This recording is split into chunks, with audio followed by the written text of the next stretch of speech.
gift exchange. That's good to know.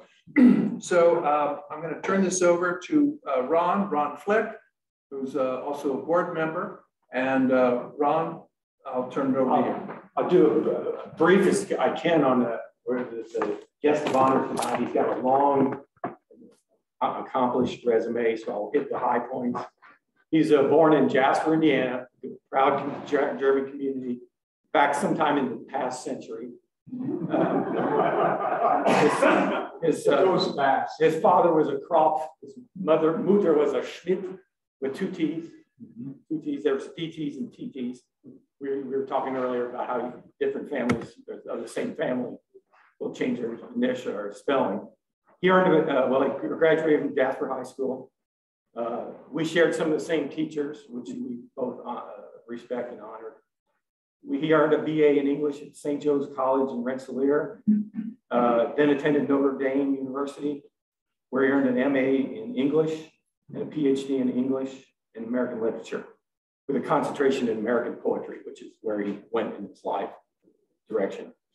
He married Catherine, a middle school and high school teacher, and they have 2 children. And your son was born in Bogota, Colombia? And the dog. Okay. He moved from Indiana to New York in 1970, where he taught at the CW Post or the Long Island University, at the CW Post Poetry Center, and became a Fulbright professor. Long list of accomplishments, long list of publications. How many poetry collections are you up to? Next one will be 15. 15. He's edited some other works, which when I read Finding the Grain, that just did it for me for my German heritage. I was just so well researched and edited. And so I'm going to introduce a good Jasperite, Krapf. Thank you, my fellow.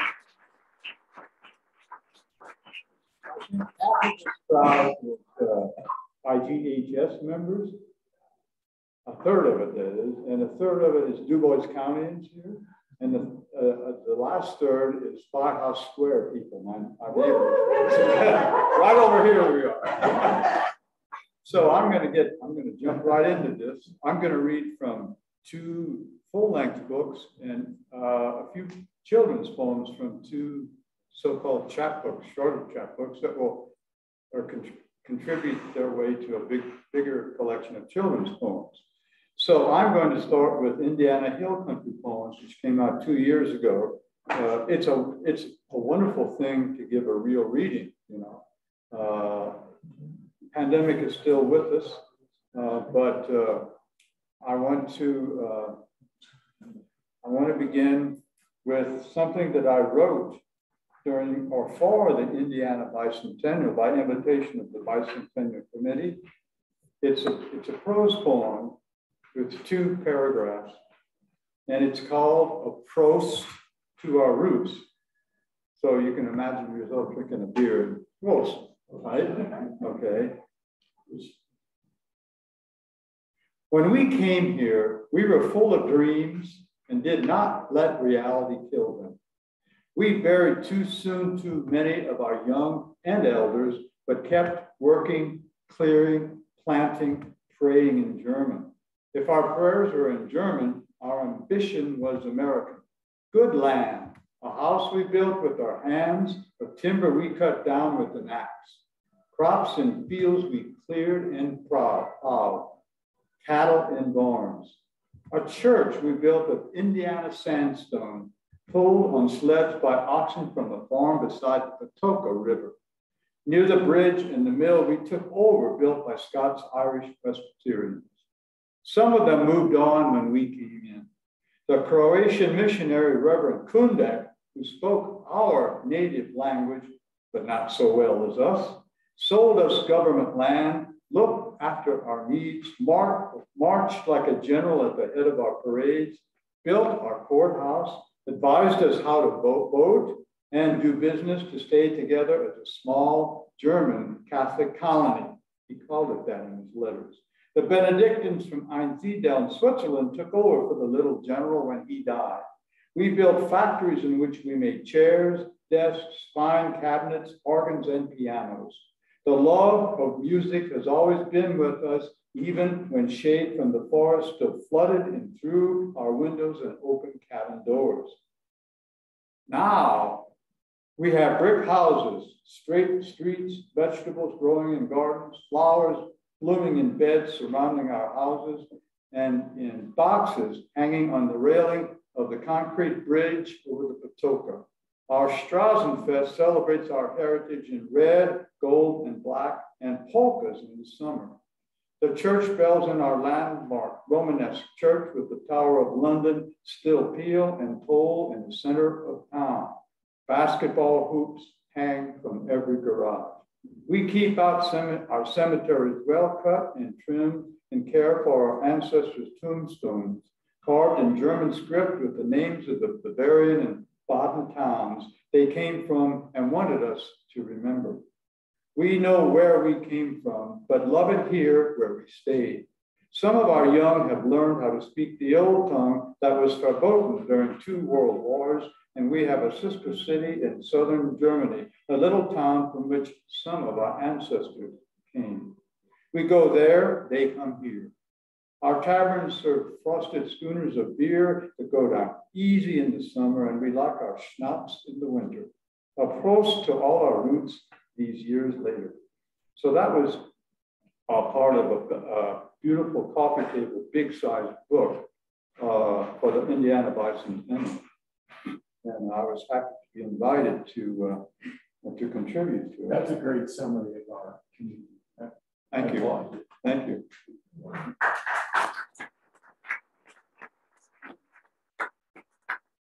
This one is called A Dream of Parents.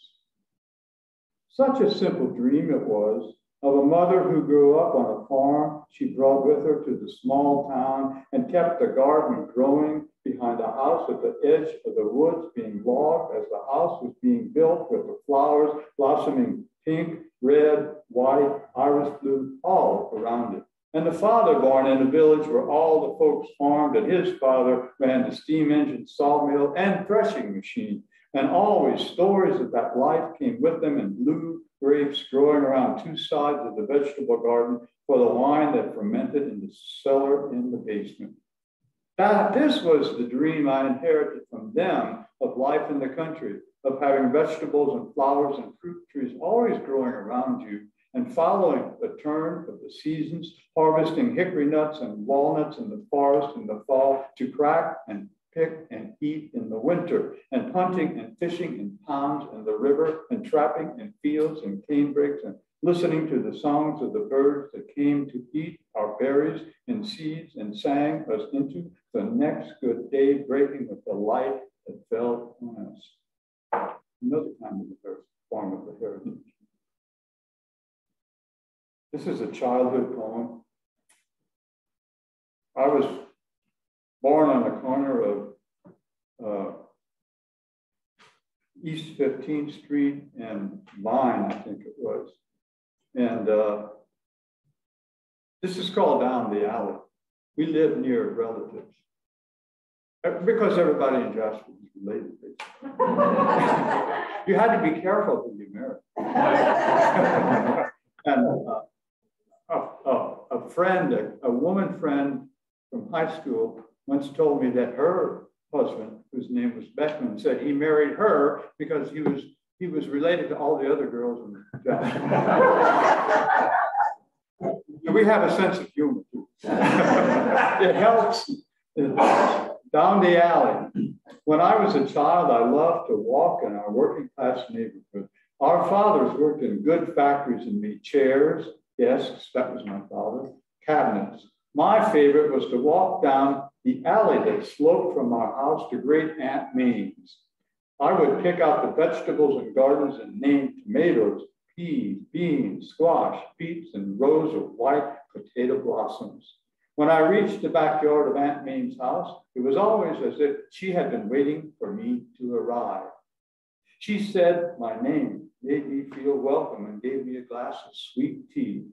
I almost never saw anything but a smile on her face. Uncle Joe, whose words came slowly, also smiled, but in a different way. I could tell his attention came from some other place, but put light on my focused face and left me at the center of his gaze. Now, most of a lifetime later, I tried to be like them, giving rapt attention to green plants growing and people who are in their small ways trying to find whatever makes life interesting and beautiful and blesses their being in this world with us. Okay, now we're going to switch across the Atlantic a little bit, and we're going to go to Franconia, Franken. And my family on both sides came from Unterfranken, Lower Franconia, which is North Bavaria. And actually, we, as you already heard, adopted a baby girl, and a baby boy in 80 and 83. Our daughter is now married to, would you believe, a Franconian. Her husband is named Lan, and they have a little grandson for us whose name is Peyton. And yes, he is named after our quarterback, who is well loved in this city. Our daughter is a sports fanatic, and she watches all the Colts games from over there. She has a subscription to some kind of company. I don't know what it is. But these are two little poems about being in Franconia. Franconian fields, where the rich soil lies turned to the sun by the point of the plow, I once walked in these fields. Where the leaves turn yellow and red, I once walked in woods. Where the church steeple in the next village points into the sky, I once prayed. When I walk these fields and woods, every step springs 1,000 affections, and a worn lane leads to a house where I once lived. I admit I stole that line, every step springs 1,000 affections, right from Song of Myself by Walt Whitman. And he told me he was happy about it. Okay, this is an even shorter one called Franconian Cemetery Scene. From the edge of the woods, I watch a man kneel before a new tomb and carve with a battery-driven tool. This actually happened. I guide his hand to write my name clearly and simply on the top of the marble page, and on the bottom, help him complete and conclude. Read my poems. We got to get your last word in somehow. Okay. Now, about that grandson. He went to kindergarten out in the woods, a Waldkiga, and I visited him the first 2 years he was there, and it was wonderful me to spend the day with him. And this is from, it would have been his second year in it, yeah. Grandson in the German woods at 4. In the woods, my grandson puts his tummy on the forest floor and looks around. Right from the woods. He sees the curving shape of leaves and sunlight splashing onto and between them, dripping onto the earth and himself. He rests his hands on his round Franconian cheeks, looks out and around with dark Colombian moon eyes as his free American spirit soars upward and out toward all creatures and shapes he senses himself a part of, and knows like a little Buddha how rich is the life he feels. That's Peyton.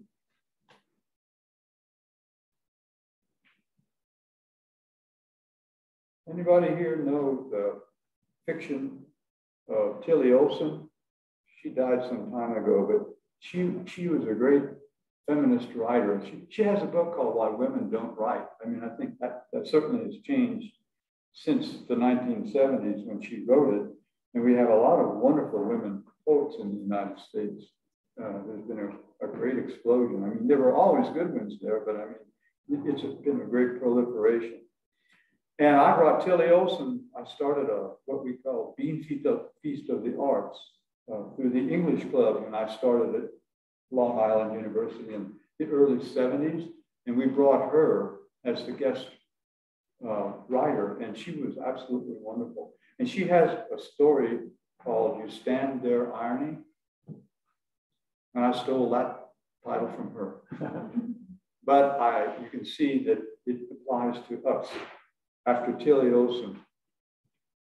You stand there in the den ironing elegant onesies you bought cheap at the retail outlets. I'm 65.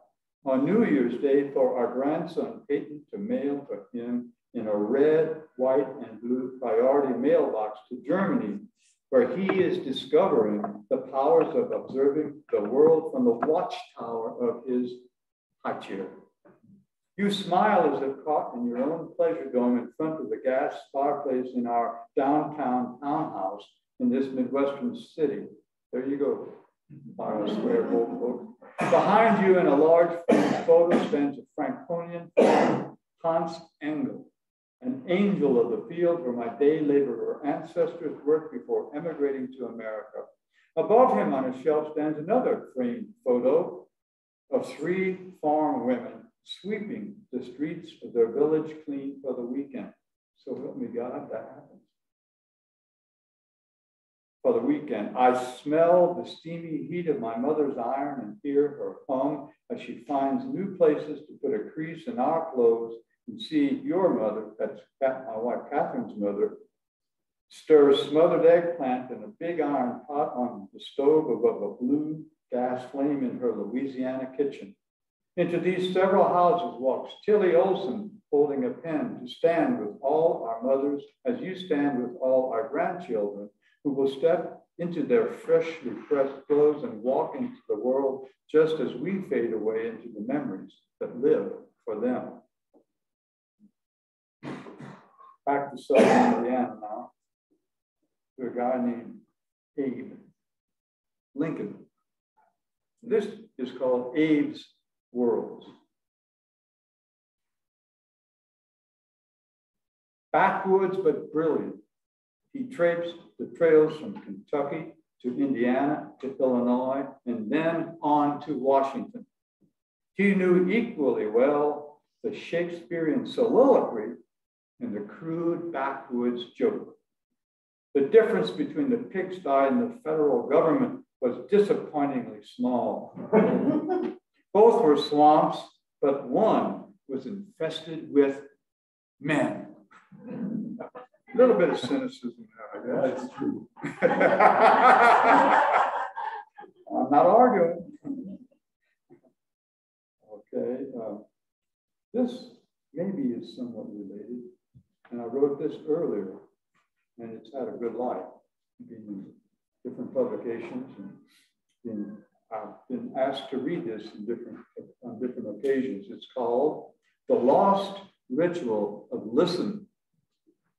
Sometimes I am thirsty for silence and need to drink deeply of it.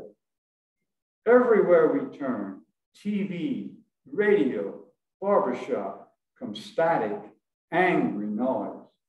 What happened to listen? When did it go extinct? Where did the voice of silence go when we lost it? Is it still there? Have we lost all ability and desire to hear what it has to tell us about who and what we are? Come stand with me when the earth opens each year and green tips push out into the air. Let us open both ears and listen gently to what this earth says to us. Let us remember to bring our children along so they may inherit the lost ritual of listen. For millennia, our predecessors understood and spoke this language of silence and passed it along to their youth. Why not us? Why not listen as much as we talk? Why not receive and give this green tongue of the earth to our young to savor, hum, sing, and revere? I'm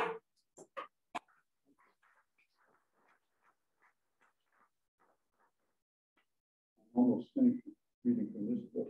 It's a pleasure to read from this book. I have a wonderful friend named Helmut Haberkamp. Some of you have met him. He's visited Indy here a number of times, and we've read together. He is a dialect poet. He's from Mittelfranken. You know, that's just right over from Unterfranken. And we have some tensions between us. We joke a lot about it. But Helmut came here during the bicentennial that I wrote the first poem for that you heard. And there were four of us, Joyce Brinkman and a woman named Gabriele Glang, who was born in this country, but her parents were from Germany, and she went back and she married a Franconian, and I think was married to him for 30 some years, and he died in the last year. But and Helmut came, and we four went around giving readings in a series called The German Voice in Indiana. And we read several places in Indy and down in Jasper. We read at the Du Bois County Museum. That was a lot of fun. And this is a poem about, it's called Hearing Poems Read in My Ancestral Dialect. That is, listening to Helmut read poems. We've read together many times, including at the James Whitcomb Riley home. He read his dialect poems, but first I read them in English. I didn't translate them, but some of them were translated at a conference he was invited to in Scotland, and Scottish writers translated him into their dialect.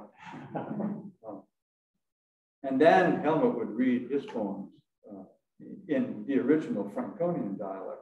So here's my experience of listening to him do that. Hearing poem, and this, by the way, is a Shakespearean sonnet. I haven't written very many of them, but I love the form.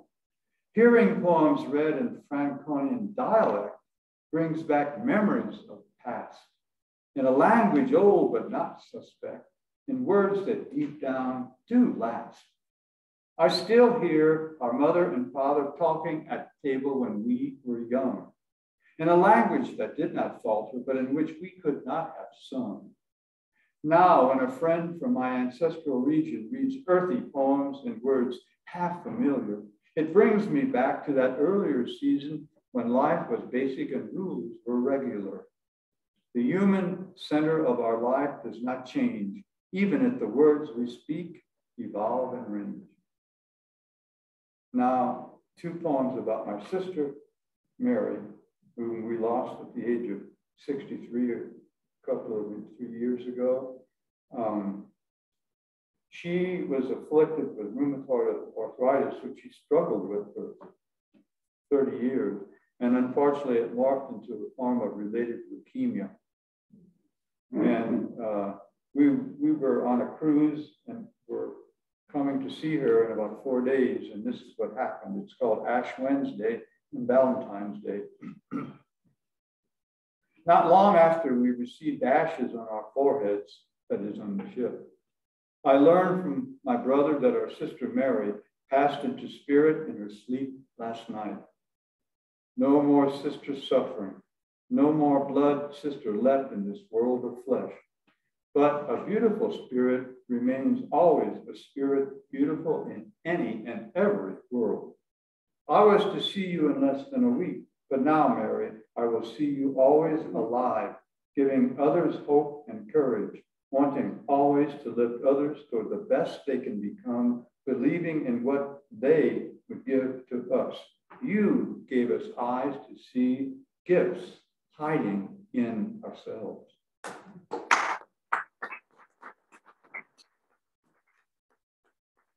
How beautiful spirit Mary was. This is called Sister Breath, and then I'll move to another book with some strong Native American influence. Sister Breath. Sister, sometimes I awake and see your face smiling at me. It's hard to believe you're gone from this world in which I remain, while drawing nearer to the one in which you live. But I also see and feel you alive in me. You have become not one smidgen, but less real to me. It may be you are more real since I learned from a text that you were past. Oh, Sister Mary, are we not all passing from one state into another from the very moment we are born until we exhale our last breath? I still hear your breath as clearly as I hear my own. I see you present with the diaphanous sister whose breath stopped before it ever began, stillborn Marilyn. I feel both of you breathing within me, the only two sisters I know inside our family, though we all know there are many more sisters who are part of us all. So many breaths to listen to at night. Okay, I'm going to make a switch after I get a glug.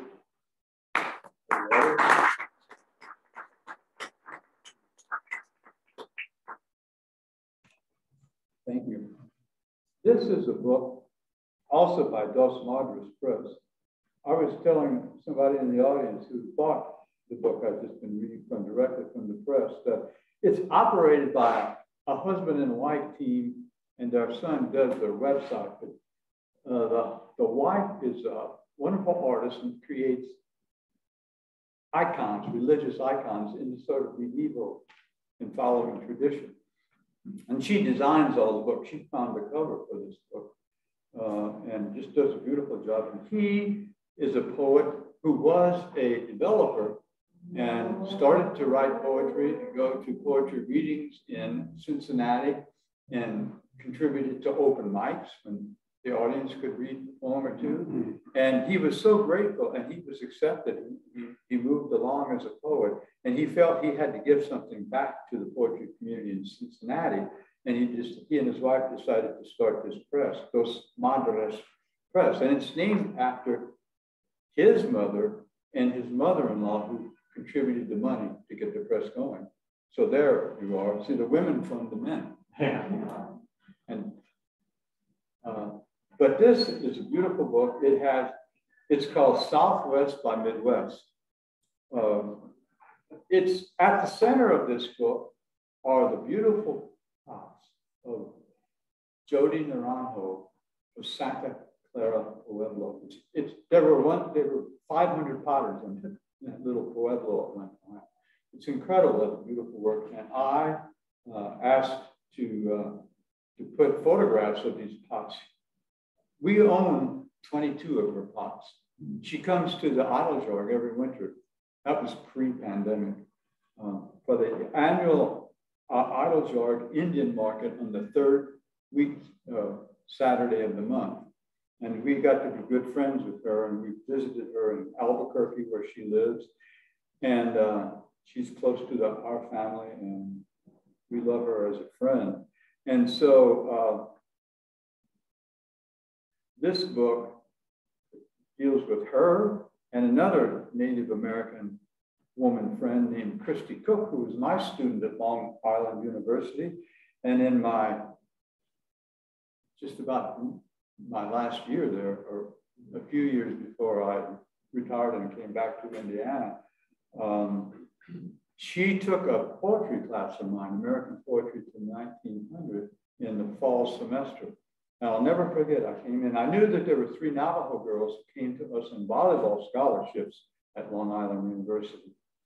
And 2 of them came to a class I had taught the year before called, I think it was called The Writer and His Ethnic Heritage. And I came in that first day of the semester, and I looked up, and there in front of me was a girl that had to be a Navajo. And sitting next to her was a girl who was from Puerto Rico, or she was Puerto Rican, and they were roommates, and they were wonderful to work with, beautiful students. And that Thanksgiving, I got the idea to invite Christy over to our house for the meal. And Catherine said, sure. And Christy came, and she loved it, and she became almost a part of our family, like a surrogate daughter. And when she graduated in 2003, I guess it was, yeah, her family, 7 of them came in a van. Her parents left from the Navajo reservation, drove up to Kansas, where one of the daughters was living in the family. They got in the van and they drove all the way across, and they drove across Manhattan. I said it was as though they were retaking Manhattan. And they came, and 4 of them stayed in our house, and 3 of them stayed in a hotel because the father had some health issues and had to be on the first floor. the last night, all 7 were with us. And I told Christy, you know, we bought our house from a couple of Puerto Ricans who moved to Albuquerque. And we were going to plan to go visit them in Albuquerque a couple of weeks later. And Christy said, if you do that, I will come and visit with them too in Albuquerque. She had a sister living there.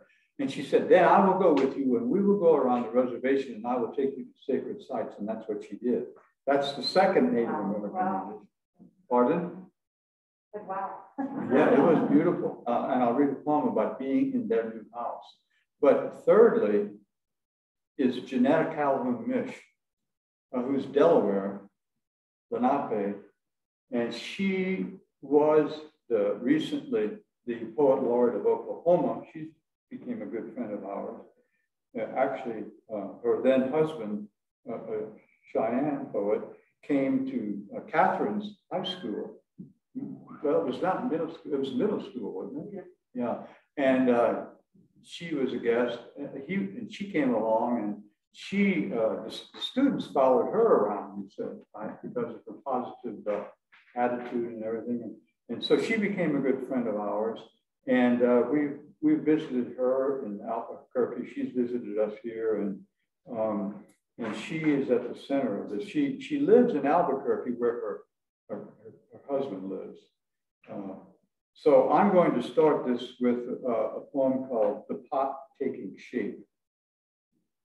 So I talk about the relationship between poetry and pottery here and the effect that Jody had on my work. The pot taking shape. I hope you come up and look at the pictures in this book. They were really gorgeous pots.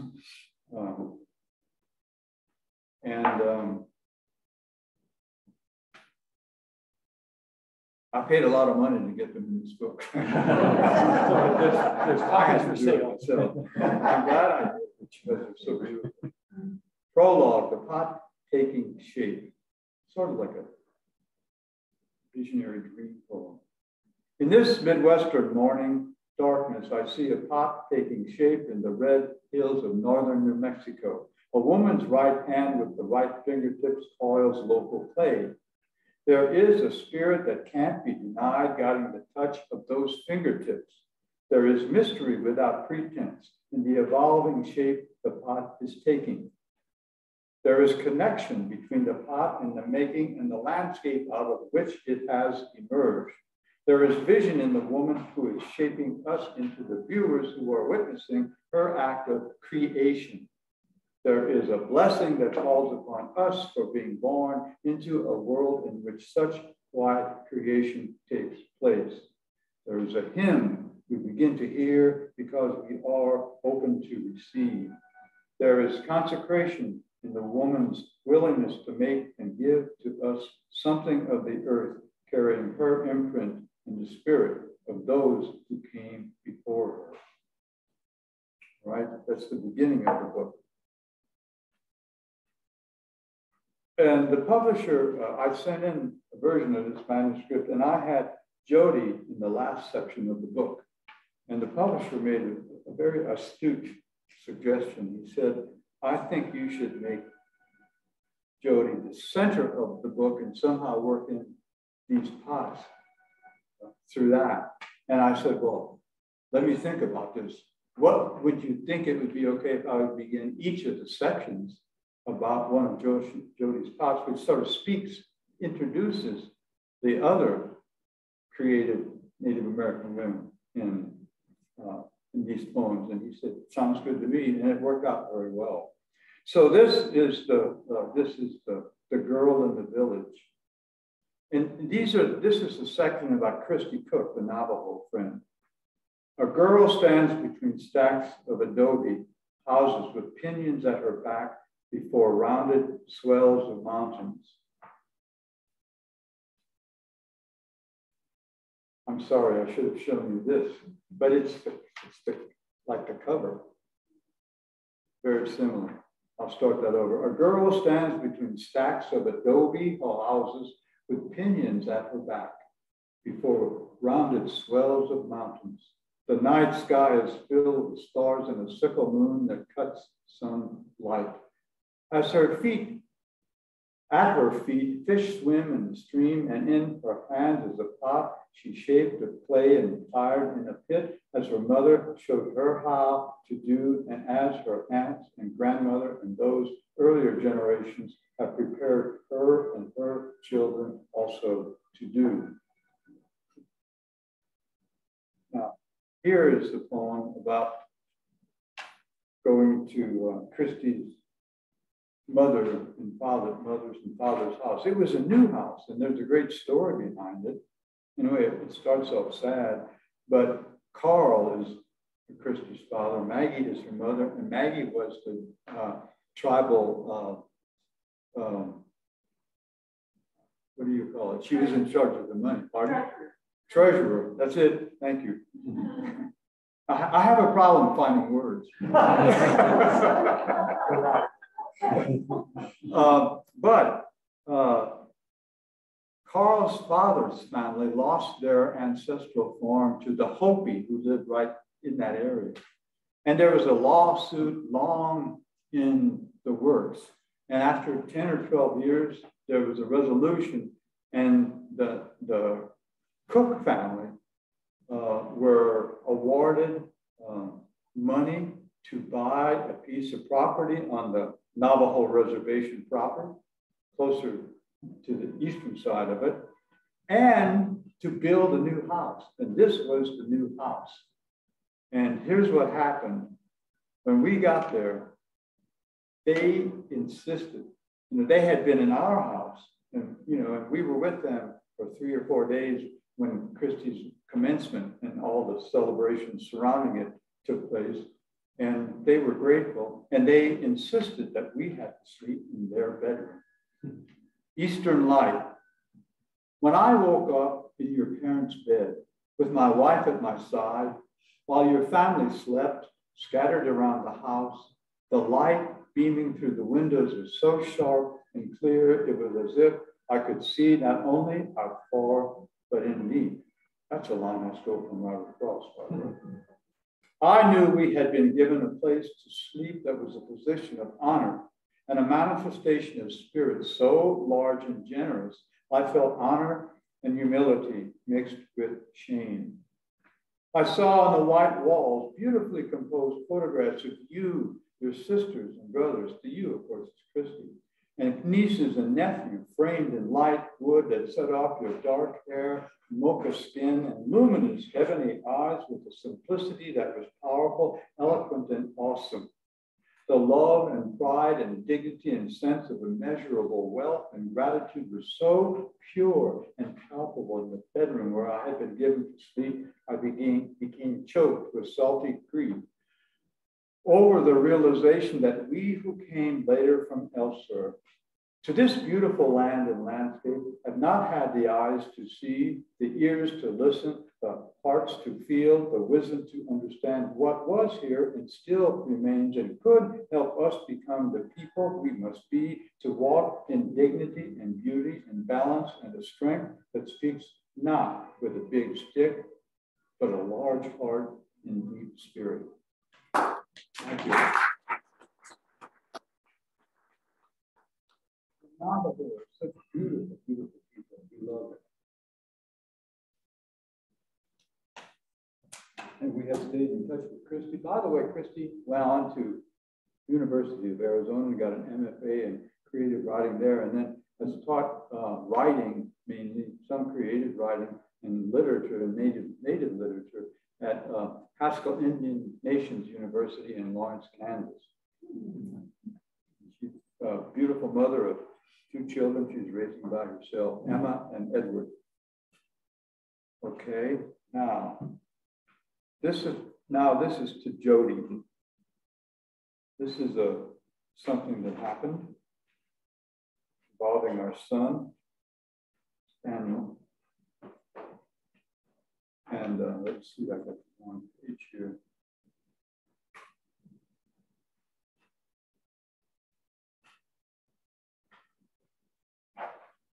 So cheat and go to the table of contents. I can't read my own numbers that I write on my list of poems.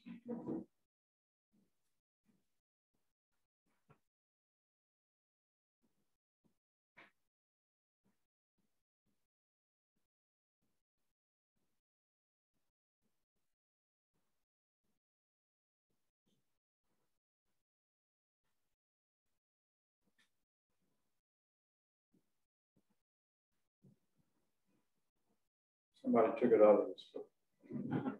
Is that possible? I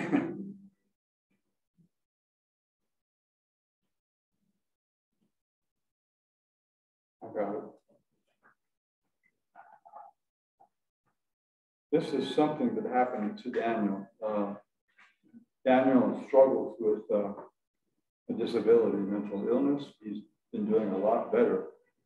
But this was a time when he was having problems. And he ran a flashing red light, not understanding it to stop, apparently. And policemen followed him all the way from the south side, all the way to our firehouse square. And it was a hard thing to be a part of, you see, because eventually about 7 squad cars pulled up screaming right behind our condo in the garage. And Daniel had been thrown down and was tased. Right over his heart, it was black and blue after that. And we were on the balcony yelling, you know, don't shoot. The guy pulled out his gun too. And he was aiming at Daniel, and we were in the direct line of fire. And we said, don't shoot, but he couldn't hear us. A siren was blaring and blaring. And this is a poem I wrote about that experience. And then I saw Jody not long after that at the Idle Jar when she came to the Indian market, and I told her the story. I read it to her and a friend, and she was very moved. She grabbed my hand and she said, Norbert, I know, I was married to 2 police. They can be difficult at times. The police and the potter's healing hand. When I tell you the story of how the policeman pulled his gun and pointed it into our son's hysterical face while we screamed from the balcony only a few feet away in the direct line of fire as 6 more indescribed cars circled our place and sirens ripped apart the police. Don't shoot, don't do it, don't shoot. He's our son, our son. We can calm him down. Your hand that shapes clay into a pot reaches out to mine that writes the poem, and you, a guest artist at the Idle Jar Museum here in Indianapolis, say you feel what we felt. You are the mother of 3 daughters, the mother of 3 daughters. We are joined as one family in one story that crosses over state boundaries, ancient battle lines as compassion flows from the potters to the poet's hand.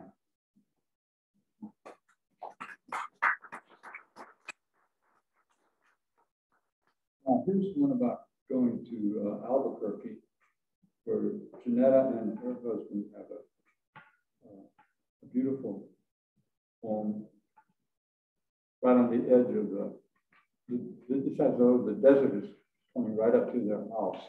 Their house is sort of on a hill, but it slopes down too. And I went on a walk with Janetta not long after I got there. I did some readings. Janetta Calhoun-Mish is not only a wonderful poet, but she runs a press called the, what's it called again? It'll come to me in a minute. But I ought to do more readings. If we could get rid of this pandemic, I'd be in better shape. Well, it'll come to me. But she likes poems. She likes books of poems that cross boundaries and cross genre and that sort of thing. And that's reflected in the title. So she's a publisher as well.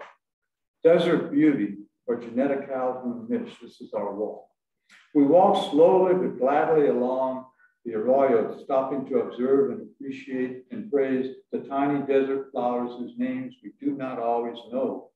We keep moving and stopping in no hurry, but not saying much, not having to, no need to impress ourselves or one another equally able to let ourselves be open to what lives below us or waiting up ahead, not counting the number of feet we ascend.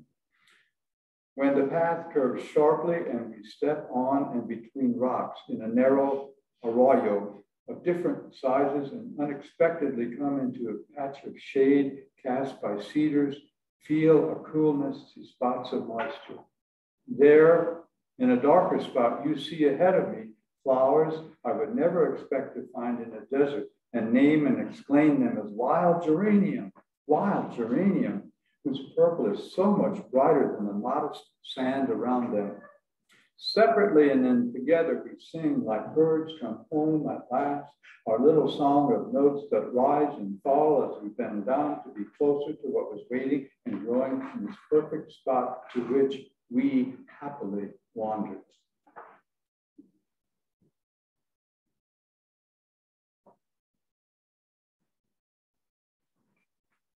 I slept in a bedroom on the ground floor in their house, and right outside the wall was the desert. It was pretty cool. And I found this little book on the shelf next to my bed, and it was a book of poems by native high school students, and I loved reading it at night. Small book of heart songs on the shelf. There was a small, handsome hardcover book on the shelf near the bed in which I slept that I could not resist reading at night. A collection of poems by native high school students. I don't remember the title, but it could have easily been heart songs. So pure, natural, and sincere were the beautiful musings of these young thinkers expressing and sharing their vision of the world they were exploring, navigating, coming to terms with. Nothing concocted, not a word puffed up, no images strained to impress. The rhythms were like the beat of a heart, the pulse of blood that flowed from the center of each young life I was touching and becoming one with. I can still feel the texture of the cover of that little book and how happy my hands were to hold it, how much I loved opening those pages and being inspired each night as I savored a few poems on the ground level near the wall beyond which the desert pulsed.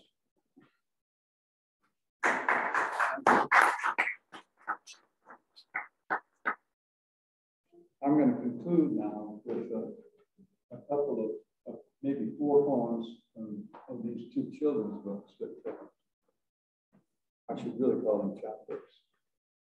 This is grandson Peyton. And this is the way he came home from his kindergarten one day this past year after being in a play. It was a play based on some German television program in which this person had a lot of power, and that was him. So this book is called Peyton Potter Rides His Unicorn, but I guess maybe I should start with that title poem.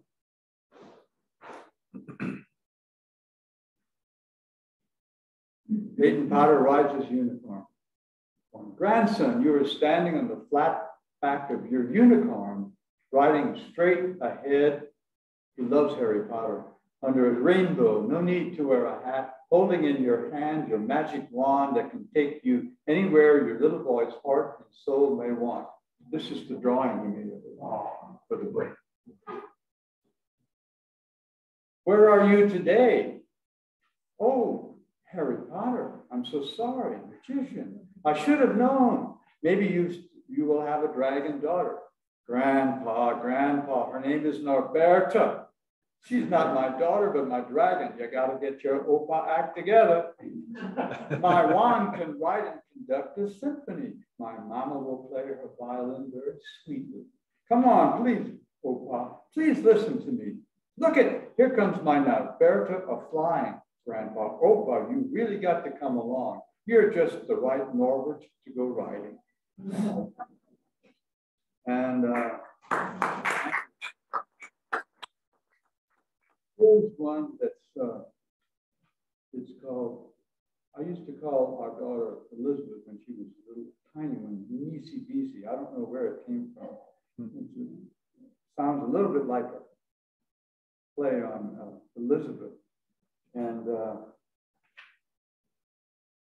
it's got some German in it because Peyton is fluent in German and English. And there are times when he switches right in the middle of a sentence from one language to the next. But it's fun to talk German with him. It's really a lot of fun. And he and his mother came home this June, spent the whole month of June with us in our condo. And there was a time when Peyton started to teach us German.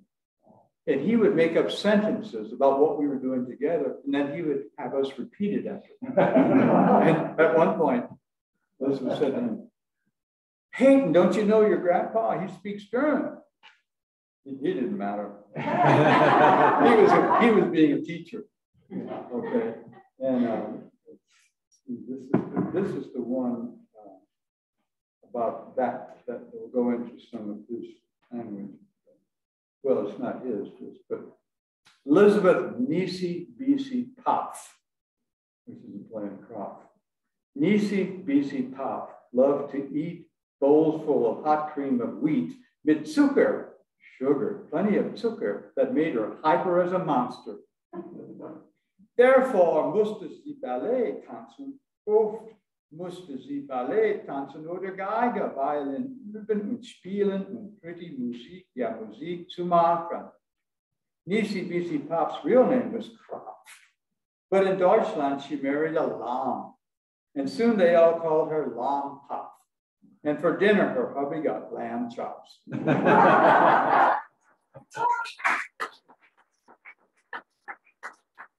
Now, this is a book called Living with the Animals, and this has some 20 pictures in it.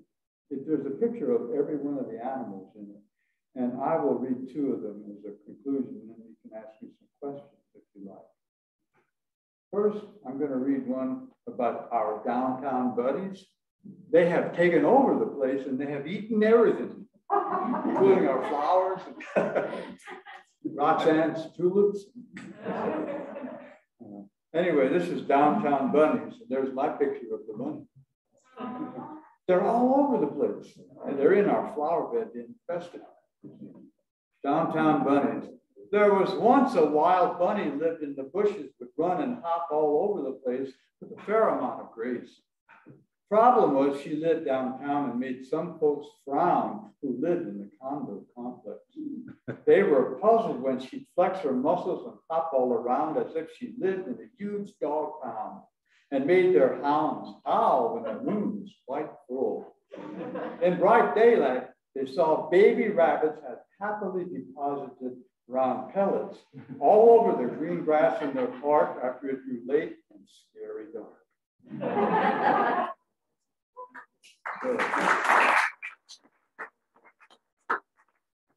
Now, I will conclude with a poem called Ivy and Ivan. I'm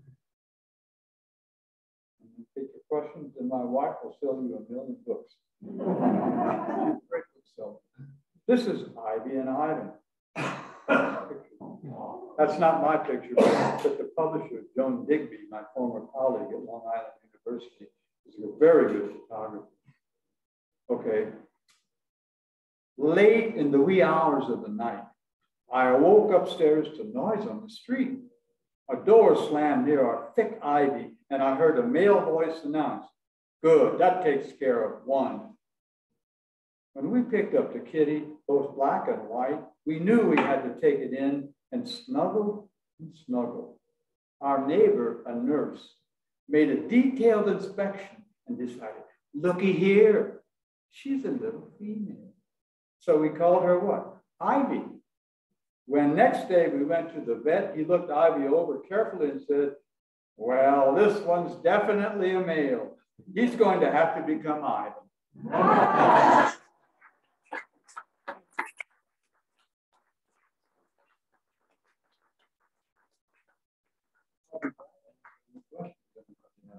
You were a great audience, by the way. Yes, Cindy. Yes, as your next door neighbor, I was wondering if you had a particular howling dog in mind.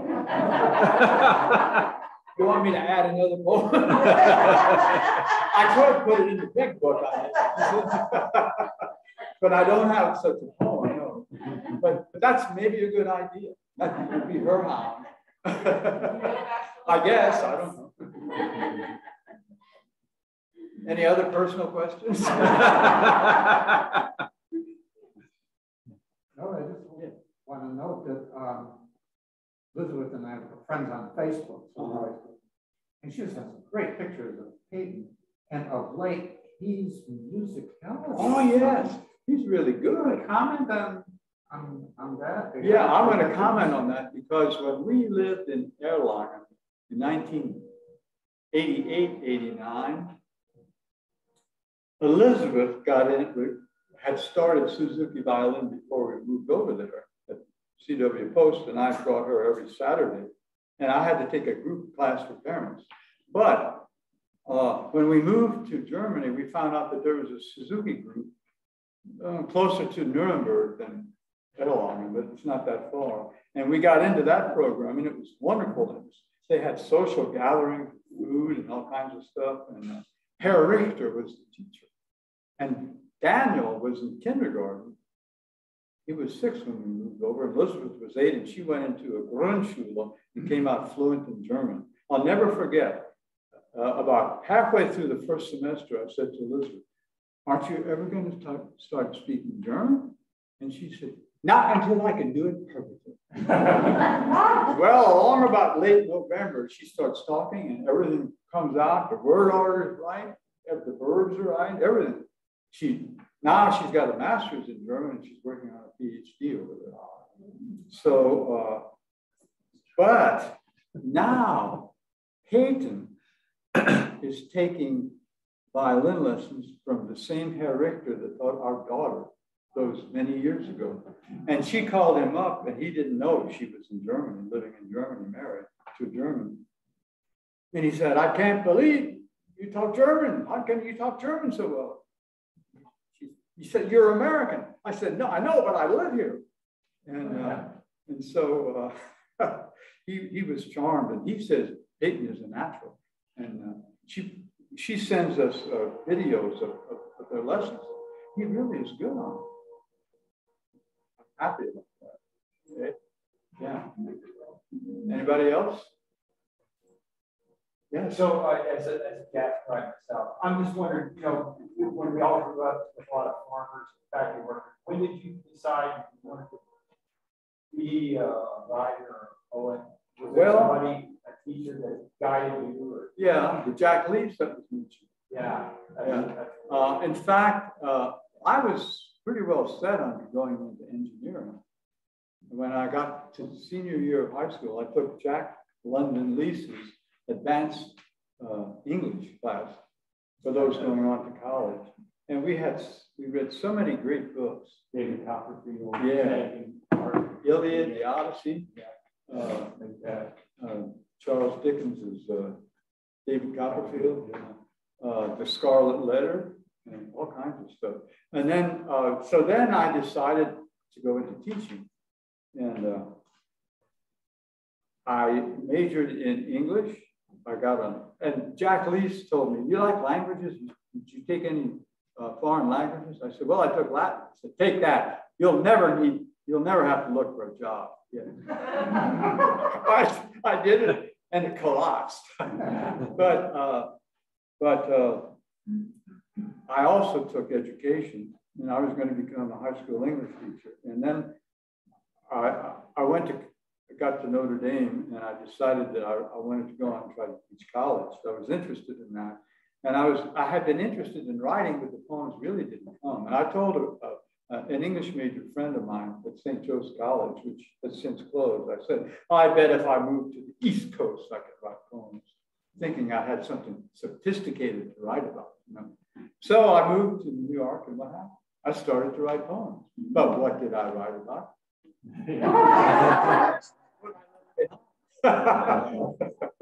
So there's a beautiful irony. Yeah. Good question. Anybody else? Yes. Norbert, could you hold covers up to the camera so our Oh, viewers yes. our viewers at home up close to it. So they get Where is the camera? Right. Oh, right up here, yeah. Okay, folks, this is, can you see it? It mirrors. One, this one is clearer than this one.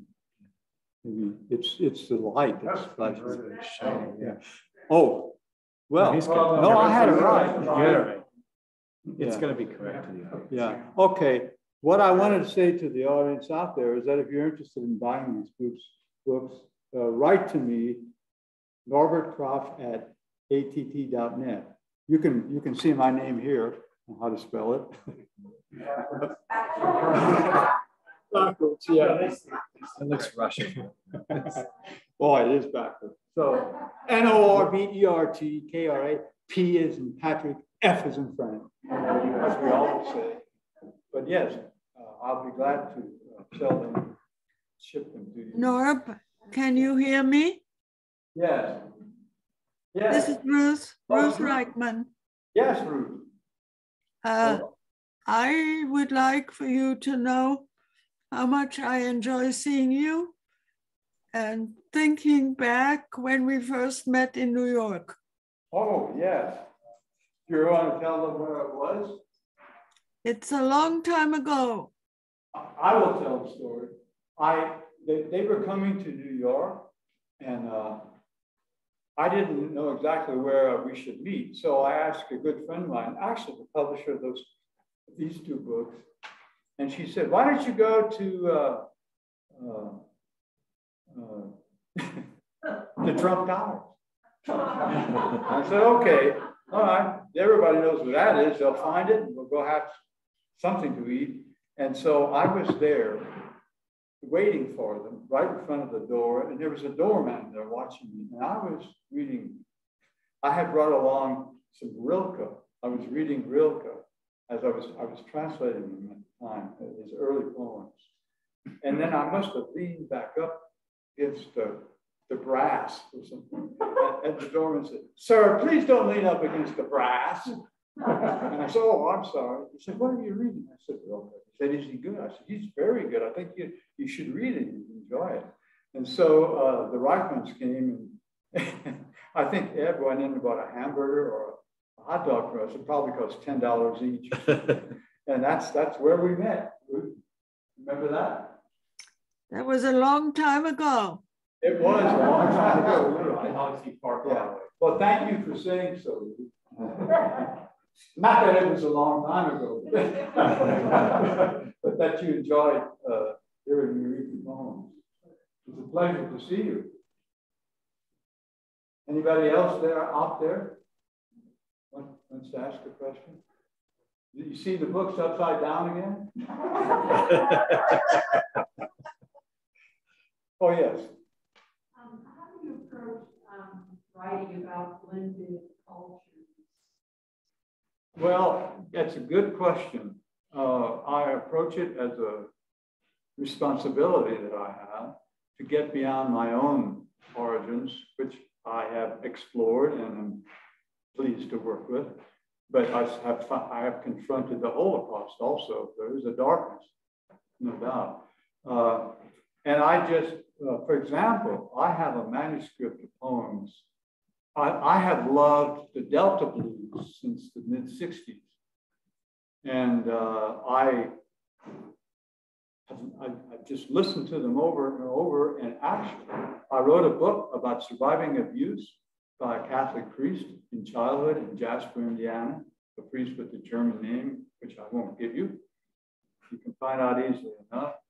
But the poems, I didn't write the poems until 50 years close to the month the abuse ended. And I said, I have been publishing poems for 35 years. I have a responsibility to speak for my fellow survivors, to help them, and to show them that if you tell your story in one way or another, you don't have to write a book about it. If you just tell a friend and so on, it helps the healing process begin. And the poems just came in 4 voices, 3 voices: the boy that I was, the man I became, and the third one was character. named Mr. Blues, who's based on all the bluesmen whose work I love. And he's the kind of healer in the book. And I wrote 325 poems in a 12-month period. Wow. It was day and night. As Catherine said, it was like having somebody who had been to the hospital and had surgery and was very fragile and had to be protected. I mean, I would wake up in the middle of the night and write some poems. And after that happened, I started taking a legal pad to bed with me. I was writing all my poems on legal pads then. And one night I sat up and I wrote 6 of them. And I put them in a stack. And when I got up, I started typing them. And I was typing away, keyboarding. And another poem wanted to come, and I kept typing with my left hand, and I started to write another with my right hand. It was just like I had total recall, and all that was waiting to come up. So, but I mentioned that because I never would have planned to write the poems in 4 voices. It came naturally. And so, but I've been listening to the blues over and over, and I love classical too, and I love folk, and I love rock. Different kinds of rock and country rock, progressive rock, etc. But I got a creative renewal application from the Arts Council in Indianapolis to pursue my dream to go on the Mississippi Blues Trail, which I had read about. And I got that grant, and I went down 3 times. Catherine and I were going to go, but the first time, well, we went to Memphis first, which is, some people consider it part of the Delta, just right there on the line. And I mean, that's a great place for soul music and blues and all kinds of other music. And then I went on the blues trail 3 times. I went the first time by myself because Catherine had to stay home to help our son. The second time, my brother Lenny went with me. He was living in the Louisville area, across the river on our side. And he drove, and I paid for all the gas and the rooms from my fellowship. And the last time, Catherine went with me, and it was so marvelous to go to see the places where they were born. I went to Muddy Waters Cabin where he lived with his grandmother. I went to places where some of them were buried in obscure places, and some of their homes were open, you know, and it was just like a dream come true. And that first trip, I would write poems in the bed in the motel room almost every night.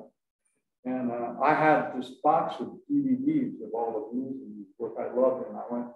And by the way, Google Mississippi Blues Trail. They have a website on it, and they have these signs that the signs at the sites, but it gives all the information you need to know to appreciate the connection there. And you know, I would listen to my CDs as I was driving by myself. And so, you know, but I felt I had to immerse myself in it. And then I worked on that manuscript I started it in 2011 or 12. And I just more or less finished it this last winter and have been sending it out. But then I also, around the time, another project I had going was I learned there was a Black freedom settlement in Du Bois County. And it was just a few miles from where my father grew up in St. Henry.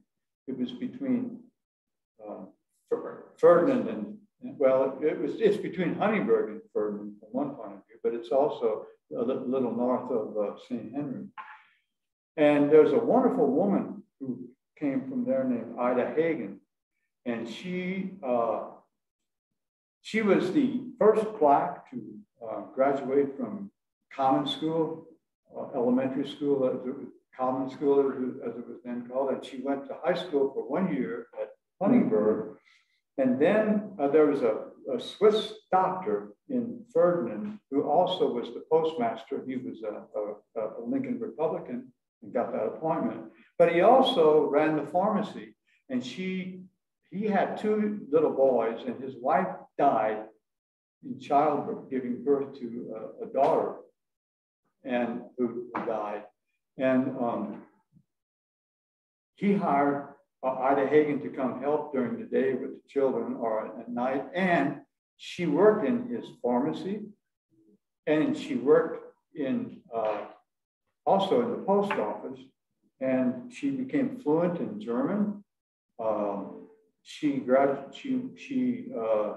studied with the doctor helped her study at night apparently, and she went back home to the settlement on weekends.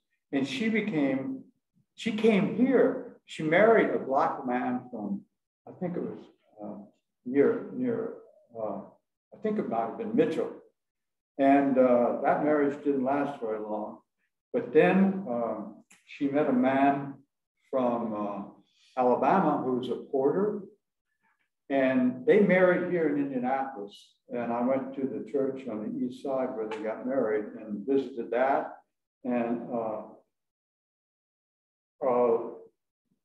we didn't know when she died. We knew she was born in 1888. Eventually, there were people working on this, and there are articles in the Ferdinand News, a lot of them. And there was a woman whose family was from St. Henry also. She and her family, or her mother, had been close to Ida Hagen and had some letters, and I got that material. But it took a long time. I mean, that took about 10 years to finish. And it's going around, making the rounds now. But I learned so much. I mean, I had to learn a lot, you know, and I've gotten to meet some of her relatives, not meet them, but talk to them and communicate with them. And so, you know, it's a touchy kind of thing, of course, but I just feel that I have a responsibility to learn more about other people, and especially people who have suffered because of what some of us have done. And that's how I approach it. I don't know if that answers your question or not. Yes. But I mean, you really have to be careful, you know, and I know that I need help, and I know that I need to have some people, some friends, some black friends look over the material. Yeah, that's a wonderful story. We never heard about that. Yeah, I should have said that was founded in 1850, and it lasted until 1940, when the last survivor died in a nursing home in Jasper. Yeah, I had no idea. Yeah, and I didn't know it either, but I was born in 1943.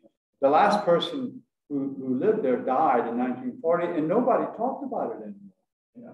I mean, a few people might have talked among themselves, but I never knew it. And here's how I started with that book of poems. My dad, I was home. It might have been from Notre Dame when I was in graduate school, or St. Joe, but I think it was Notre Dame. And it was in summer, and we lived right across from Holy Family Parish's property, and there was a softball park there in the league. And my dad and my Uncle Fritz Krapf were sitting there drinking a beer, and I was drinking a beer with him. And my Uncle Fritz looked at me and he said, "Did you know that there was a black postmistress over there in Ferdinand?" And I said, "No." But he didn't say anything more. He didn't explain it. And that stayed with me. And then there was one time, my dad just made a remark, and I wish I had pursued it with him. He said, there were some black, he used to work on his uncle's farm, my great uncle Alphonse Krapf. He said, he learned me how to cuss. He had to plow with the mule. You know? But he said, there were some blacks living over there. There were Uncle Alphonse lived. And he didn't say anything more, you know. And he died in 79. My mother died in 97, but she was from a different part of the county. So, you know, I feel that if you're going to write, you have to keep growing. And I'll tell you, something happened at a meeting of the National German Society, the Society for German American Studies. I brought out a book called Blue-Eyed Grass Poems of Germany, and the last section deals with the Holocaust. And I discovered that there was a Jewish woman named Krapf from right near where my Catholic ancestors lived, across the fields. My people were day laborers on the farms, as I said, and her people were Kleintierhändler. They raised and sold small animals. And by the way, we were in Germany recently to be there when our little grandson entered the first grade. The Germans do a wonderful job of celebrating that and making them feel how important that is, getting an education. And one of the things I did as well was my poems got around in that village of Boneford where Krapf died. And there was a community of Jewish people there then. And some of her relatives, her siblings had immigrated to the United States. And she stayed, I think, to help her parents, or her old parents. And she was in a nursing home in Würzburg, and she was deported to Theresienstadt, where she died there. But I contacted the guy who wrote the book on the Jews of Würzburg, Roland Flada, and he became a good friend. He helped me do research on Clara and got others to do research, those who were researching the Jews of Würzburg. And we all got together when they knew I was in Germany in June, in September. And they had an event which was walking. We started at Clara Krapf's house where she lived, and then we walked down the street on the Hauptstraße to the intersecting street that was where the Jewish people lived, the Jewish quarters and synagogue and so on. And then we went to another site where there were some Jewish houses. And then we ended up at the end. There, I should say that Roland Flada, who helped me do that, who wrote that important book, we have read my poems together. He read the German, I read the English on Clara Krapf. And we did that on this walking tour. And he also read some of the poems about Clara that I wasn't allowed to read, but he read them in German, which was even better, I think. So, things you just have to keep learning if you're going to be a good writer. You have to push yourself. I could keep on writing about how beautiful it was to live in Laura on mine, my mother's side and everything. I do that, but I go in another direction too. So, okay. Well, should we?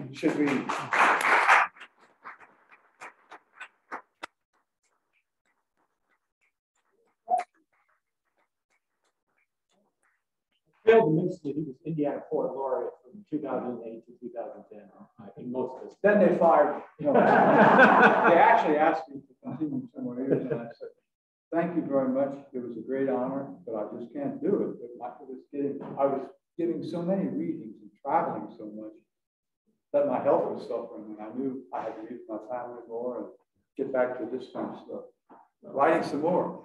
Well, that was quite an honor. But I love doing it. It was a great honor. Experience. Well, thank you. That was very wonderful. Catherine,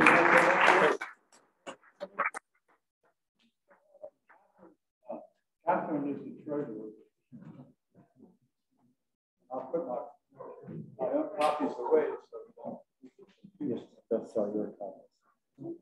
We got the prices listed on some sheets here. You need a chair. This chair is not being used. Okay. Catherine, this is your chair. Yeah. I'll get a chair. She's got some change.